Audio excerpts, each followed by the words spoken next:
Malam itu, langit gelap pekat, hanya kilat sesekali yang menyambar. Narator menatap kamera. Suaranya pelan, nyaris berbisik. Ada sebuah boneka yang tidak pernah boleh kau miliki. Bukan karena harganya mahal, tapi karena nyawamu yang akan jadi bayarannya. Hening sejenak. Lalu terdengar suara perempuan tertawa, lirih, seolah dari belakang penonton. Semuanya bermula dari sebuah forum gelap di internet, forum tempat barang-barang aneh diperjualbelikan, barang yang tak mungkin dijual secara normal. Di sana, seseorang mengunggah foto sebuah boneka. Boneka perempuan, tubuhnya seukuran manusia, kulitnya pucat, matanya dari kaca, tapi terasa hidup. Deskripsi singkat menyertainya. Boneka impor, edisi terbatas, tidak cocok untuk semua orang. Hanya untuk mereka yang berani. Tidak ada detail penjual, hanya sebuah tanda tangan. Bisu Rian, pemuda 27 tahun. Hidup sendirian di apartemen kecil. Kesepian, pekerjaannya membosankan, malam-malamnya panjang tanpa teman. Saat menemukan iklan boneka itu, ia tergoda. Awalnya hanya ingin tahu, tapi semakin lama menatap fotonya, ia merasa ditarik. Seakan ada sesuatu di mata boneka itu yang memanggilnya. Akhirnya ia membeli. Paket tiba 2 minggu kemudian. Kotak kayu besar, berat, terlalu berat untuk sekadar boneka. Di atas kotak ada kertas kecil, tulisan tangan merah. Untukmu, jangan pernah abaikan aku. Dengan tangan gemetar, Rian membuka kotak itu. Di dalamnya terbaring boneka wanita. Kulitnya halus, lembut, tapi dingin. Dingin sekali. Wajahnya cantik, terlalu cantik. Bibir merah, tapi kaku seperti mayat. Matanya bening, memantulkan cahaya lampu. Namun, terasa hidup. Saat Rian menyentuh pipinya, ia terkejut. Kulit itu terasa nyata, bukan karet, bukan plastik, tapi seperti kulit manusia sungguhan. Rian menarik tangannya cepat, namun di sudut bibir boneka itu, seolah muncul senyum tipis. Malam itu, Rian tidak bisa tidur. Boneka ia letakkan di kursi ruang tamu. Namun setiap kali ia menutup mata, ia merasa sedang diawasi.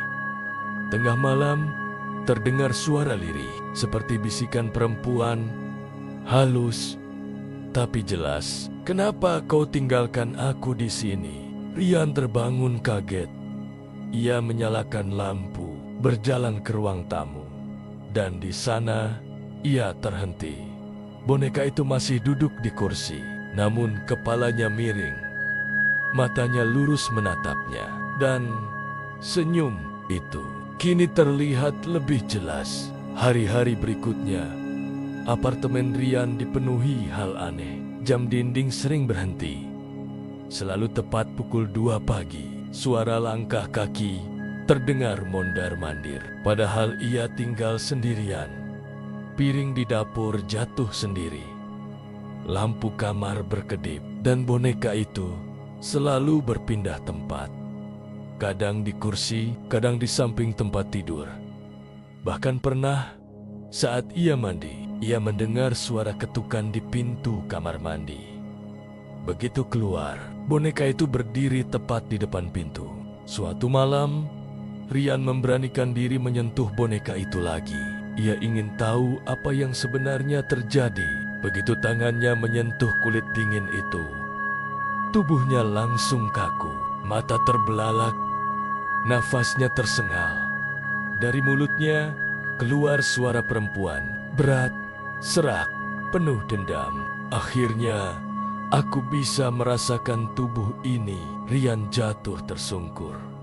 Tubuhnya gemetar hebat, namun wajahnya tersenyum lebar. Dengan senyum yang bukan miliknya, tetangga mulai resah. Mereka sering mendengar suara dua orang bertengkar.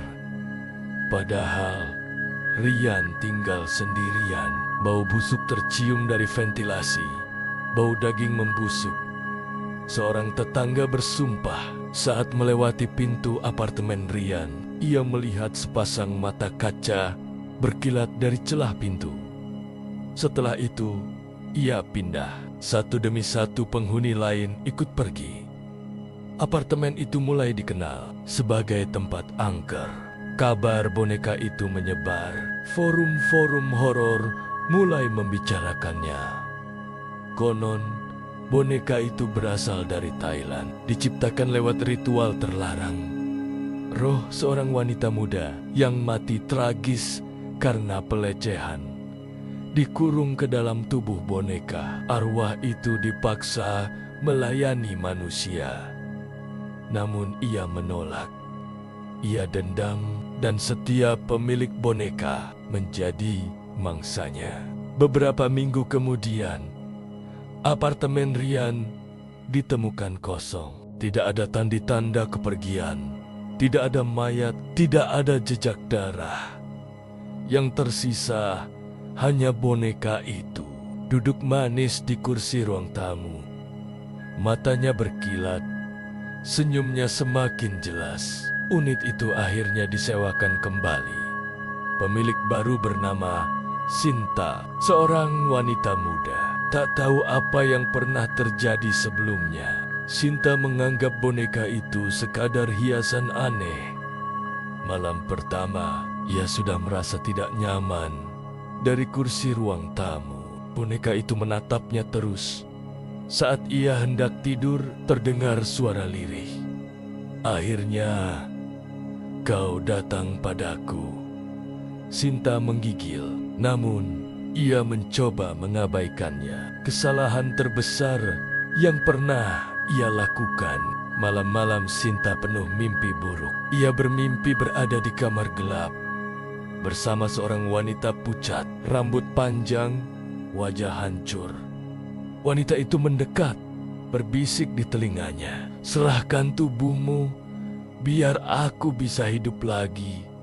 Setiap kali terbangun, Sinta menemukan memar di lengannya, seolah seseorang telah menggenggamnya erat. Sepanjang malam, beberapa hari kemudian, teman-teman Sinta datang berkunjung. Tiba-tiba Sinta jatuh ke lantai, tubuhnya kejang. Saat bangkit, matanya hitam pekat. Suaranya berubah. Bukan suara Sinta, melainkan suara perempuan lain. "Boneka ini bukan milik kalian. Dia milikku selamanya." Teman-temannya berteriak.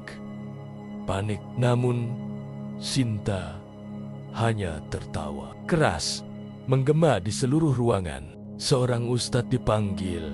Ia mencoba membaca doa, namun begitu doa dilantunkan, boneka itu bergetar, lalu tertawa keras. "Doamu tak berarti apa-apa. Aku sudah lama ada di sini." Api tidak mempan. Pisau hanya meninggalkan luka yang anehnya muncul di tubuh Sinta. Semua orang mulai menyadari boneka itu tidak bisa dihancurkan. Akhirnya, boneka itu dikubur di pemakaman tua. Namun seminggu kemudian, tanahnya terbongkar. Boneka itu hilang. Narator kembali muncul, menatap kamera dengan tatapan dingin. "Jika suatu hari kau melihat iklan boneka murah tanpa pengirim jelas, jangan pernah membelinya. Karena bisa jadi boneka itu adalah yang sama, dan mungkin kau yang akan jadi pemilik berikutnya." Hening sejenak, lalu suara perempuan berbisik, "Aku lapar."